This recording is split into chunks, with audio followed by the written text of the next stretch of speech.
Tip teknologi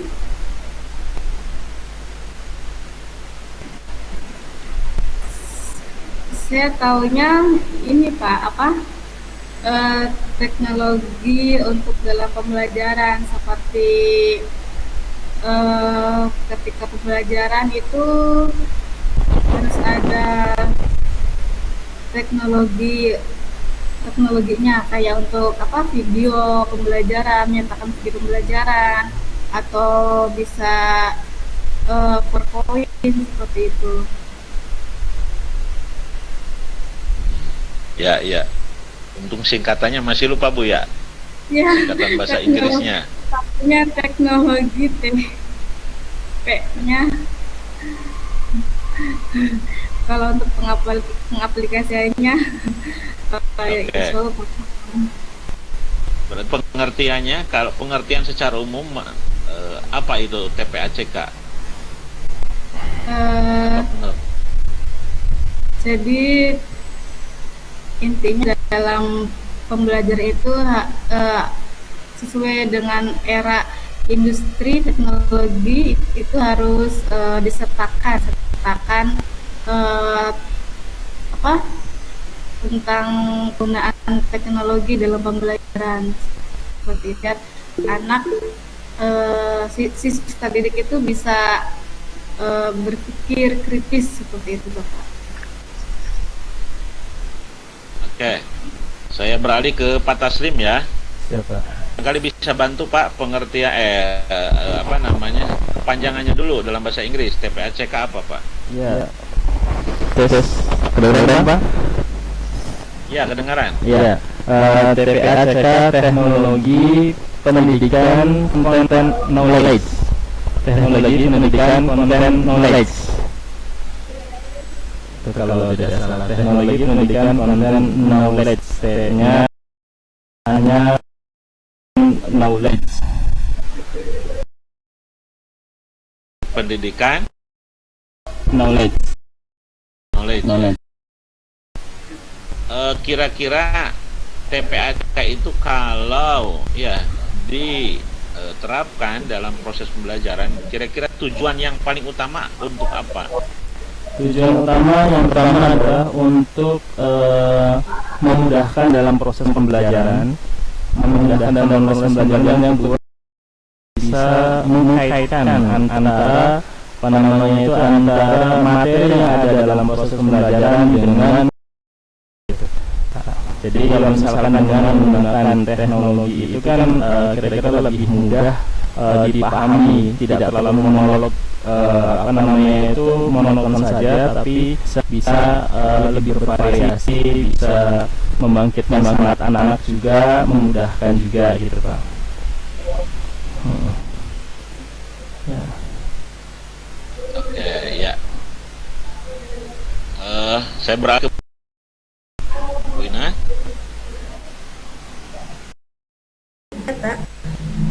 Ya, Bu Ina, apa itu TPACK? Menurut saya kalau tidak salah ya Pak, teknologi pedagogik knowledge, itunya P-nya pedagogi, betul tidak? Menurut saya Teknologikal, pedagogikal, ya. apa? Eh, TPACK ya.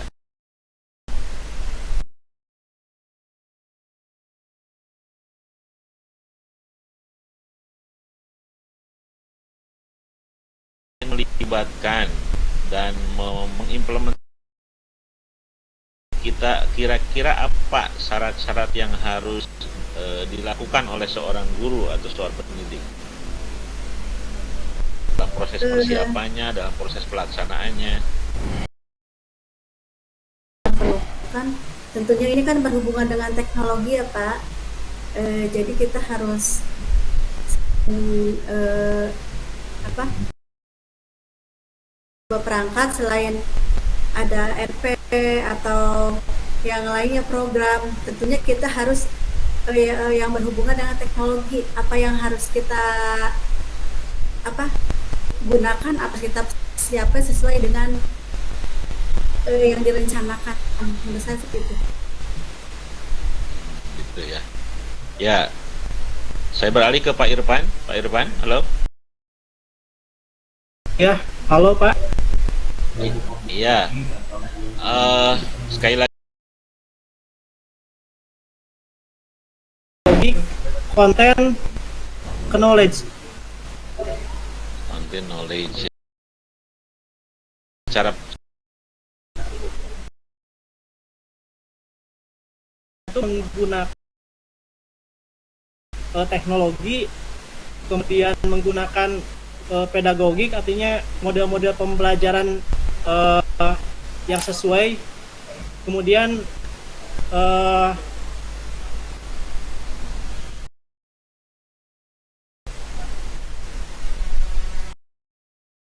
Pak Irfan, kalau kita ingin menerapkan dan tentunya kalau dalam pembelajaran itu apapun yang kita siapkan pasti ada hubungannya dan memang dipersiapkan untuk siswa.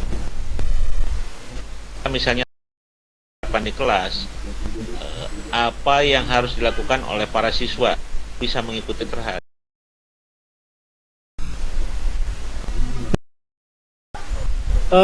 biasanya mungkin kalau kan saya pakai PJ ya, itu kan ada tahap orientasi. Nah,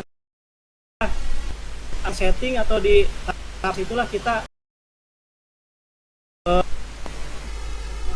langkah-langkah yang akan kita laksanakan ketika dalam pembelajaran itu apa, kemudian sumber ajarnya dari mana, misalkan mungkin dari presentasi ataupun dan yang lainnya. Kemudian secara teknologinya, kemudian biasanya ada juga di di langkah-langkah pembelajaran itu biasanya TPACK ini biasanya di langkah-langkah pembelajaran Pak diadakan ya. Oke, ya. Bu Lili, halo. Si? Sangat. Mute. Mute.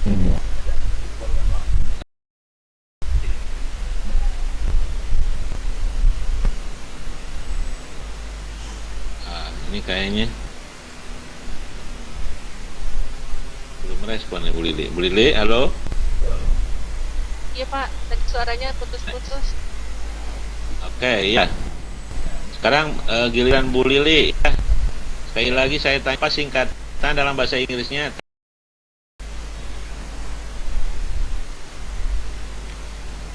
TPACK itu tes. Pak Haji dengar nggak?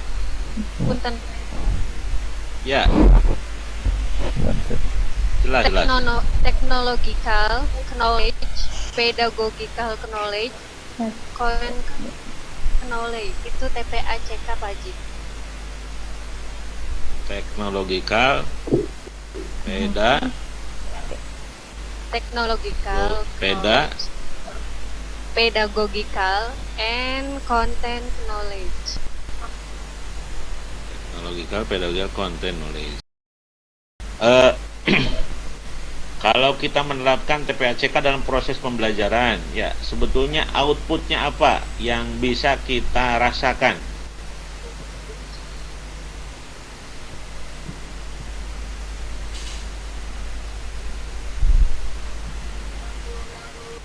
Halo, Bu Lili? Terputus Pak Haji Bisa dengar? suaranya. Ya, halo Pak. Ya. Suaranya putus. Saya ulangi. Nih, kalau kita melakukan TPACK dalam proses pembelajaran, output apa yang kita bisa rasakan atau kita manfaatkan? Ya, dalam TPACK ini kan ada 3 unsur Pak Haji ya. Yang unsur pertama yaitu mengenai teknologi, yang kedua mengenai pedagogik, kemudian yang ketiga yaitu mengenai konten. output yang kita dapat adalah siswa dapat mempelajari atau menampilkan dari beberapa teknologi yang kita sampaikan. Seperti itu, Pak. Oke, ya. Saya kembali ke Bu Adi. Dengar? Pak. Ya.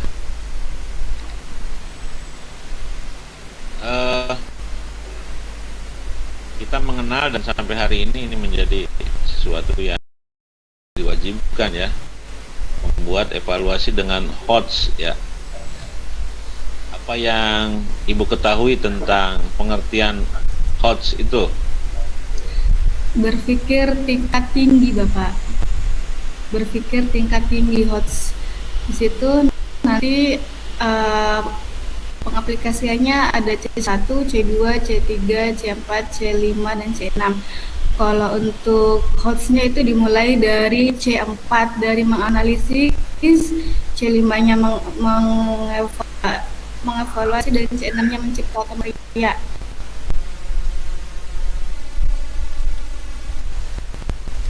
Oke. Pak Taslim, bisa mendengar saya berikutnya?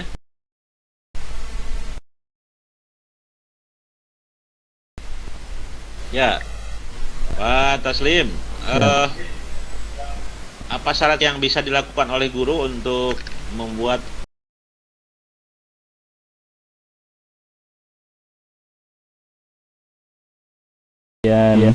ada, kalau tidak salah ada 4 kebergunaan. Yang ketiga adalah berpikir kritis, kegunaan, kemudian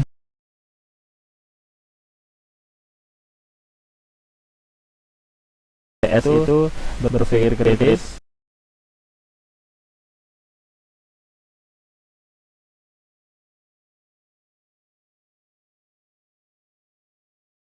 ya? Nah, Iya.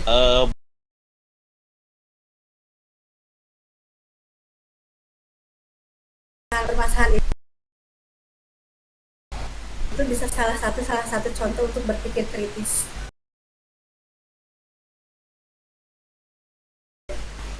Kemudian ada ini ketika anak itu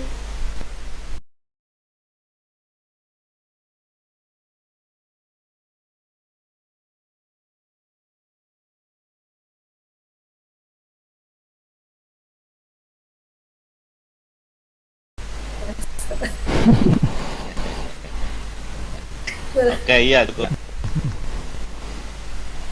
Pak Irfan, halo, bisa?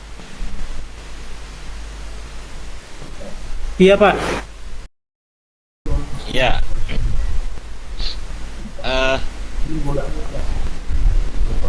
Apa manfaat dari penerapan HOTS ini khusus dalam peningkatan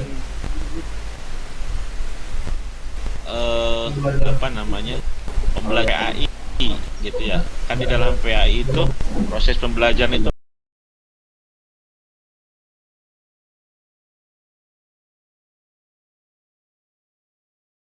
ketika kita berbicara tentang bacaannya, gerakannya, dan seterusnya, itu kan kognitifnya, logisnya ya.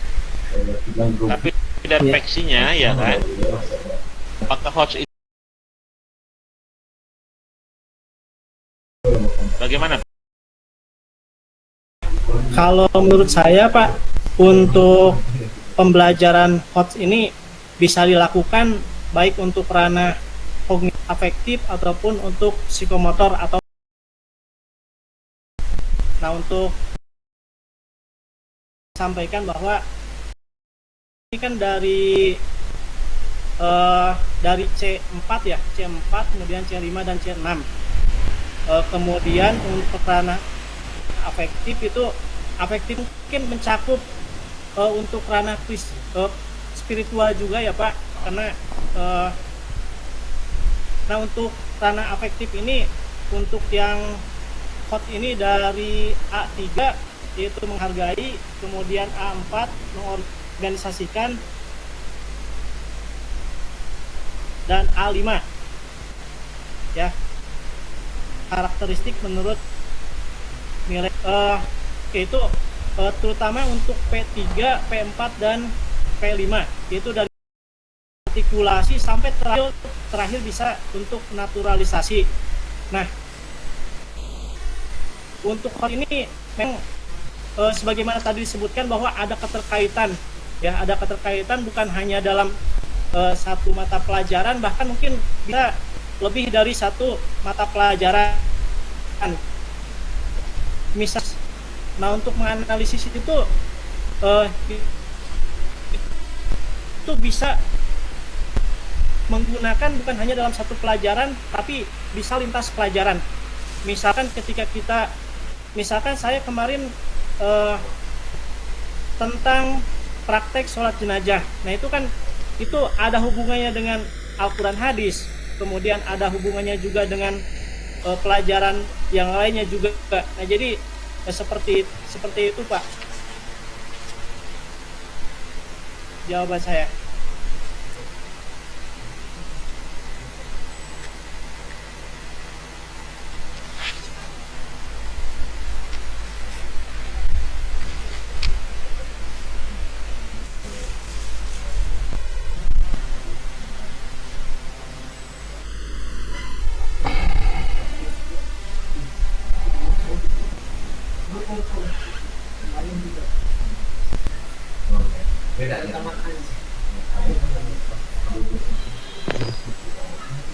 Ya, terima kasih Pak Irfan.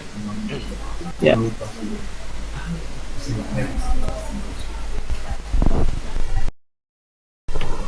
Berikutnya Bu Lili.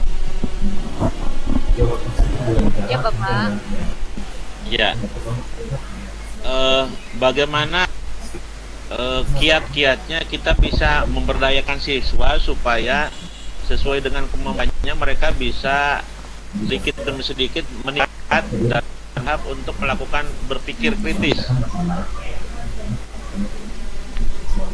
Ya, seperti yang kita ketahui bahwasanya HOTS di sini adalah kemampuan berpikir tingkat tinggi. Untuk penerapannya pada siswa itu ada beberapa kiat-kiat. Yang pertama, menjadikan siswa itu bisa lebih mengurangi ketergantungan dalam menghafal materi. Dimatikan dulu Pak Irfan. Mic-nya pada on semua. Ya. Oke, ya lanjut Bu, lanjut. Udah aman. Ya, oke. Terima kasih Pak. Jadi kiat-kiatnya yang pertama, siswa bisa mengurangi dalam hal ketergantungan untuk menghafal, Bapak.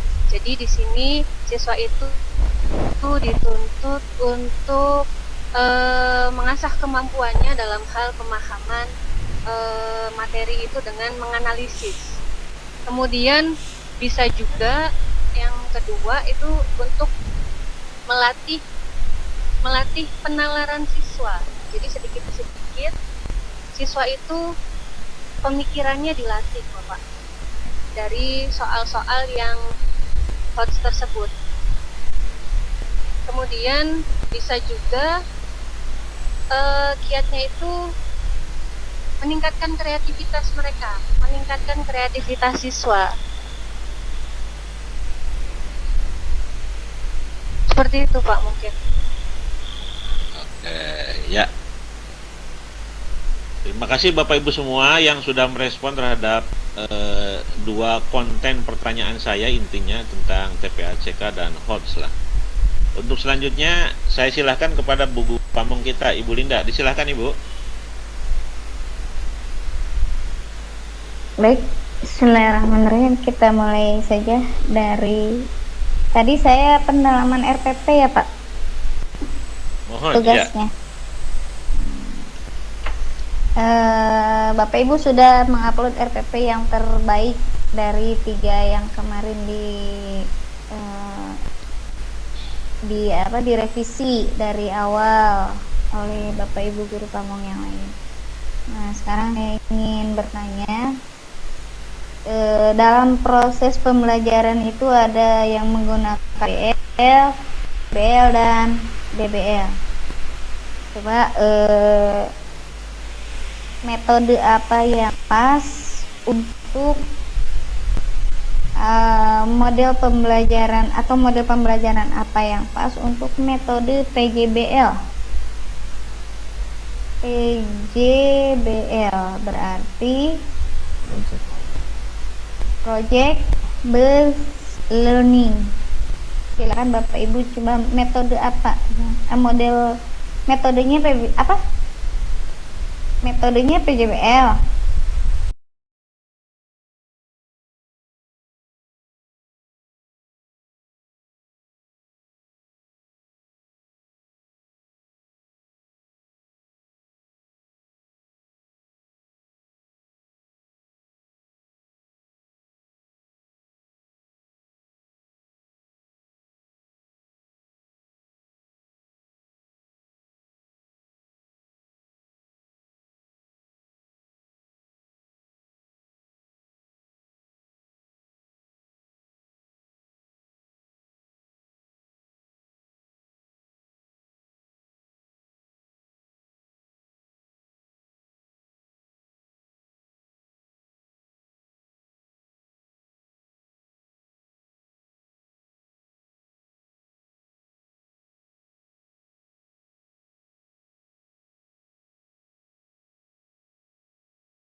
Model pembelajaran.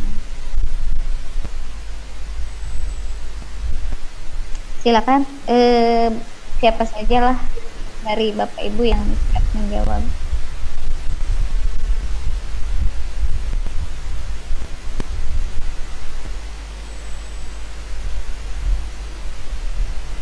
Paham soalnya Bapak Ibu semua? Diulangi lagi Bu. Ibu, Oke. pun kan tadi yang PJBL itu modelnya tak Bu? Modelnya ya, model atau metode ya? Metode PJBL. Model. Metode. Model. Oh, model. Model. PJBL. Oke. Modelnya PJBL. Nah, sekarang pilih metode yang pas untuk PJBL itu apa? Apa itunya tuh metodenya yang pas itu apa? Karena di sini kan kalau RPP tidak mungkin menggunakan seperti tanya jawab atau penugasan dalam satu RPP, itu pasti hanya satu metodenya atau modelnya. Nah, Sekarang silakan Bapak Ibu, model pembelajaran PJBL, metodenya apa pas untuk PJBL? Project based learning. Karena setiap Mungkin model satu model satu metode. Satu kali. mungkin dari saya dulu ya Bu. Pak Irfan. Ya, kalau menurut saya karena namanya juga PJBL ya, Project Based Learning, pembelajaran berbasis proyek, maka metode yang metode paling cocok untuk PJBL yaitu unjuk kerja Pak Bu. Oke. Unjuk kerja. Untuk penilaian sikapnya mungkin bisa observasi, kemudian penilaian teman juga bisa. Nah kalau untuk spiritualnya itu lebih cocoknya sih kalau saya lebih ke penilaian diri. Sedangkan untuk pengetahuannya itu untuk pengetahuannya lebih ke mungkin untuk pengetahuannya bisa untuk tes tertulis juga bisa ya. Tes tertulis juga bisa, baik PG ataupun uraian atau menjodohkan bisa. Nah untuk penilaian keterampilannya itu bisa dengan unjuk kerja, kemudian yang kedua bisa dengan membuat proyek. Seperti mungkin kemarin saya kan memakai PJBL, peserta didik melaksanakan sholat jenazah secara berkelompok. Nah kemudian untuk produknya yaitu video upload ke YouTube, kemudian nanti dinilai ya, baik secara kontennya ataupun secara kreativitas dari videonya tersebut. Mungkin untuk sementara jawaban dari saya seperti itu Bu. Ya, terima kasih. Silakan dari ibu yang lainnya. Berarti model pembelajarannya project based learning dan metodenya apa yang pas? Karena tidak mungkin dong satu model beberapa metode, ada diskusi, jawab, presentasi, pembuatan project. Mangga.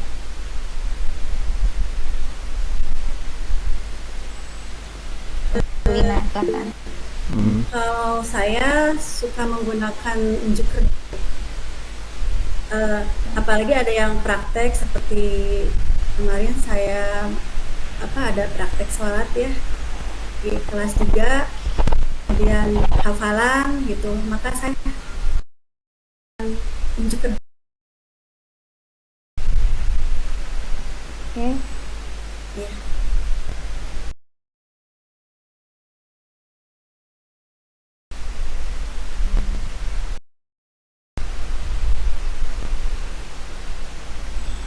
Soalnya masih diingat? Model pembelajaran PJBL. Suara 10 menit lagi akan berakhir nih Pak Haji.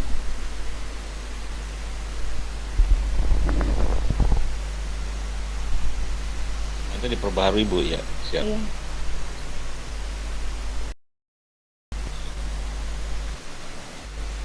Iya Bu. Lah, ibu kedengaran. Bagaimana Ibu? Soalnya untuk proses pembelajaran dengan model pembelajaran PJBL, tentukan metode yang pas untuk PJBL ini apa? Ya, metodenya yaitu tentang penugasan secara berkelompok Ibu. Misalkan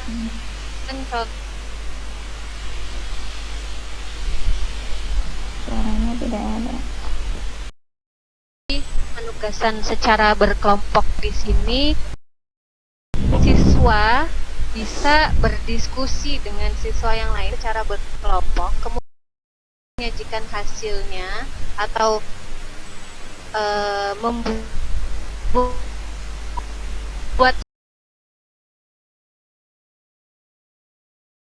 Oke. bagus sekali. Silakan. Cukup Bu, seperti Silakan. Selesai tuh. Baik Bu.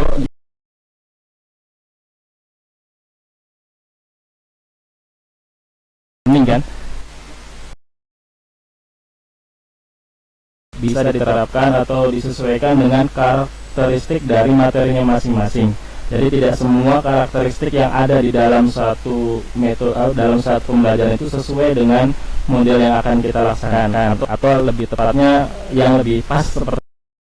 Nah, kalau dalam kasus karena terkaitnya adalah dengan kisah para nabi, sehingga lebih tepatnya ininya metodenya adalah menggunakan role playing. Jadi semacam ya role play, semacam membuat mini drama gitu kan, mini drama yang sederhana, kemudian dibuatkan siapa yang menjadi ini, siapa yang menjadi raja yang baik. Karena dalam kisah Nabi Daud kan ada raja yang baik, si raja Tolut, ada yang menjadi raja yang jahat juga, sehingga jadi anak-anak bisa lebih mengenal lagi.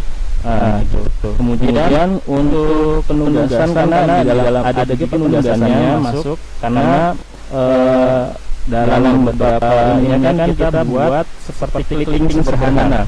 Jadi disajikan anak-anak itu adalah gambar-gambar imajinasi yang sederhana, kemudian dikasih deskripsi setelahnya bahwa raja yang jahat itu sikapnya seperti apa saja, kemudian raja yang baik itu sifatnya seperti apa aja gitu. Jadi metode yang paling tepat dalam kisah keteladanan menurut saya adalah role play, karena tidak semua materi bisa sesuai dengan model pembelajaran yang akan kita lakukan. Saya itu Bu. Oke. Role playing. Bagus. Apalagi? Iya Bu, saya sesuai. Iya. Silakan. Enggak, Bu Ade.